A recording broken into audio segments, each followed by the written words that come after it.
This classroom empty today. 3rd and 4th class pupils asked to stay at home because their teacher is out sick and their school, like others this week, has found it impossible to find a replacement. At Scoil Owen Bosta, parents are managing as best they can. They're at home today. Luckily their father's at home with them. He's a retained firefighter, but he is on call, so luckily he's at home. They will do a bit of schoolwork at home today, but they're stuck. They love school and they're at home. I tried everything. I exhausted every avenue possible. We checked Subseeker. I rang every sub that I knew. I took to Twitter last night. I took to Facebook.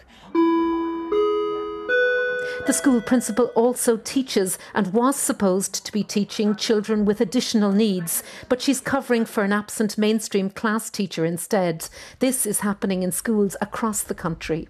So those children that are the most vulnerable in our schools have nobody. They have no support apart from what we can bundle together by a class teacher or maybe the support of an SNA.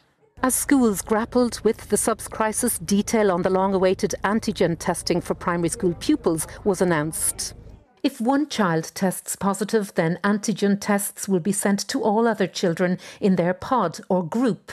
If 2 children from different groups in a class test positive, then the entire class will be asked to take an antigen test.